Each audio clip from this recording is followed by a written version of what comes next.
ओम नमः शिवाय। आप सभी भक्तजनों को सावन महीने की ढेर सारी शुभकामनाएं। आज 18 जुलाई सोमवार का दिन है और आज सावन महीने का पहला सोमवार है। आज से यदि आप चाहें तो सोमवार व्रत भी प्रारंभ कर सकते हैं। अगला सावन सोमवार का व्रत रहेगा 25 जुलाई को, जिस दिन सोम प्रदोष व्रत भी है। आज आप रसपान करने वाले हैं सोमवार व्रत कथा का। सोमवार व्रत कथा के अनुसार अमरपुर नगरी में एक धनी व्यापारी रहा करता था। दूर दूर तक उसका व्यापार फैला हुआ था। नगर में उस व्यापारी का सभी लोग बहुत मान सम्मान करते थे। इतना सब कुछ होने पर भी वे व्यापारी बहुत दुखी रहा करता था। दुख का कारण था उस व्यापारी का कोई भी संतान न होना। दिन रात उसे बस एक ही चिंता सताया करती कि उसकी मृत्यु के बाद उसके इतने बड़े व्यापार और धन संपत्ति को कौन संभालेगा। पुत्र प्राप्ति की इच्छा से वह व्यापारी प्रति सोमवार भगवान शिव की व्रत और पूजा किया करता था।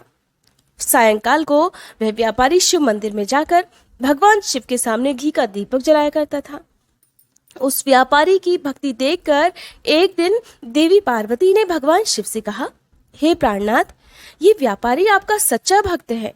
देखिए कितने दिनों से ये सोमवार का व्रत और पूजा नियमित रूप से कर रहा है। हे भगवान, अब तो आप इस व्यापारी की मनोकामना अवश्य पूर्ण कीजिए। देवी पार्वती की बात सुनकर भगवान शिव ने मुस्कुराते हुए कहा, हे पार्वती, इस संसार में सभी को उनके कर्मों के अनुसार फल की प्राप्ति होती है। प्राणी जैसा कर्म करते हैं उन्हें वैसा ही फल प्राप्त होता है। भगवान शिव के कहने के बाद भी देवी पार्वती नहीं मानी। उन्होंने फिर से आग्रह करते हुए कहा कि नहीं प्राणनाथ, आपको तो इस व्यापारी की इच्छा अवश्य ही पूर्ण करनी पड़ेगी। और क्योंकि ये आपका अनन्य भक्त है, हर सोमवार आपका विधिवत पूजन करके व्रत भी रखता है। पूजा अर्चना करने के बाद आपको भोग लगाकर एक समय ही भोजन ग्रहण करता है और आपको तो इसे पुत्र प्राप्ति का वरदान देना ही होगा। देवी पार्वती का इतना आग्रह देखकर भगवान शिव ने कहा, देवी, तुम्हारे आग्रह पर मैं इस व्यापारी को पुत्र प्राप्ति का वरदान देता हूँ, लेकिन इसका पुत्र 16 वर्ष से अधिक जीवित नहीं रहेगा। और उसी रात भगवान शिव ने स्वप्न में उस व्यापारी को दर्शन देकर उसे पुत्र प्राप्ति का वरदान दिया और उसके पुत्र की 16 वर्ष तक जीवित रहने की बात भी बताई। भगवान के वरदान से व्यापारी को खुशी तो हुई, लेकिन पुत्र की अल्पायु की चिंता ने उस खुशी को नष्ट कर दिया। व्यापारी पहले की तरह ही सोमवार का विधिवत व्रत करता रहा। कुछ महीने के बाद उसके घर अति सुंदर पुत्र उत्पन्न हुआ। पुत्र जन्म से व्यापारी के घर में खुशियां भर गईं। बहुत धूमधाम से पुत्र जन्म का समारोह मनाया गया। व्यापारी को पुत्र जन्म की इतनी खुशी नहीं हुई थी, क्योंकि उसे अपने पुत्र की अल्पायु के रहस्य का भी पता था और ये रहस्य उसके सिवा घर में किसी को भी नहीं पता था। विद्वान ब्राह्मणों ने उस पुत्र का नाम अमर रखा। जब अमर 12 वर्ष का हुआ तो शिक्षा के लिए उसे वाराणसी भेजने का निश्चय किया गया। व्यापारी ने अमर के मामा को बुलवाया और कहा कि अमर को शिक्षा प्राप्त करने के लिए वाराणसी छोड़कर आओ और रास्ते में जहां जहां भी रुको वहां पर यज्ञ कराते हुए कुछ दान देने के बाद ही आगे बढ़ना। ये सुनकर अमर अपने मामा के साथ शिक्षा प्राप्त करने के लिए चल दिया। रास्ते में जहां भी अमर और उसके मामा रात्रि विश्राम के लिए ठहरा करते, वहीं यज्ञ करते और ब्राह्मणों को भोजन कराया करते। लंबी यात्रा के बाद अमर और उसके मामा एक नगर में जा पहुंचे। उस नगर के राजा की कन्या के विवाह की खुशी में पूरे नगर को सजाया गया था। निश्चित समय पर बारात आ गई, लेकिन वर का पिता अपने बेटे के एक आंख से काने होने के कारण बहुत चिंतित था। उसे इस बात का भय सता रहा था कि अगर राजा को इस बात का पता चल गया तो कहीं वह विवाह से इनकार न कर दे और इससे उसकी बदनामी भी होगी। वर के पिता ने अमर को देखा तो उसके मस्तिष्क में एक विचार आया। उसने सोचा, क्यों न इस लड़के को दुल्हा बनाकर राजकुमारी से इसका विवाह करवा दूं। विवाह के बाद इसको धन देकर विदा कर दूंगा और राजकुमारी को अपने नगर में ले आऊंगा। वर के पिता ने इसी संबंध में अमर और उसके मामा से बात की। मामा ने धन मिलने के लालच में वर के पिता की बात स्वीकार कर ली। अमर को दूल्हे के वस्त्र पहनाकर राजकुमारी के साथ विवाह करा दिया गया। अमर ये सारी घटना जानकर बहुत दुखी था और वो सच को छुपा नहीं पाया।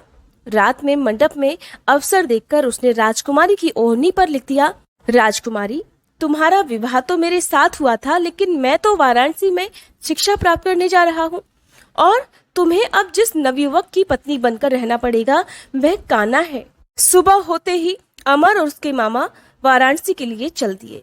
उधर जब राजकुमारी ने अपनी ओढ़नी पर लिखा हुआ पढ़ा तो उसने काने लड़के के साथ जाने से इनकार कर दिया। राजा ने सारी बातें जानकर राजकुमारी को महल में रख लिया। उधर अमर अपने मामा के साथ वाराणसी पहुंच गया। अमर ने गुरुकुल में पढ़ना प्रारंभ कर दिया।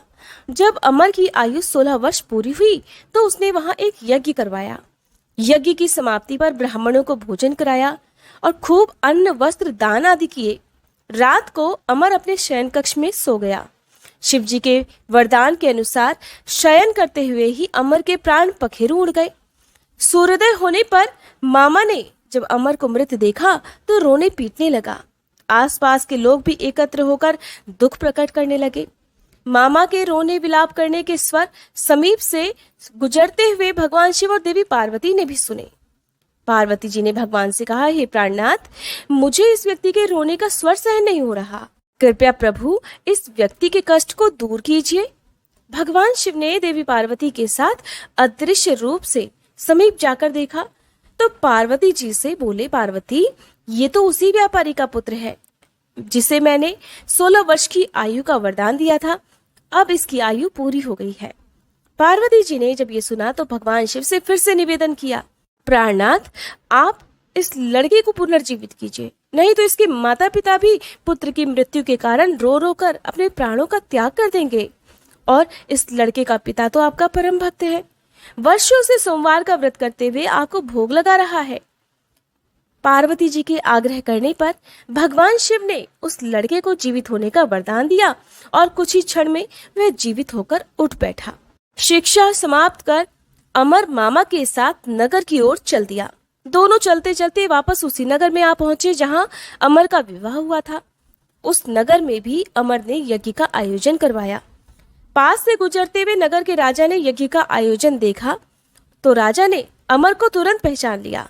यज्ञ समाप्त होने पर राजा अमर और उसके मामा को महल में ले गया और कुछ दिन तक उन्हें महल में रखकर बहुत सारा धन और वस्त्र आदि देकर राजकुमारी के साथ विदा कर दिया।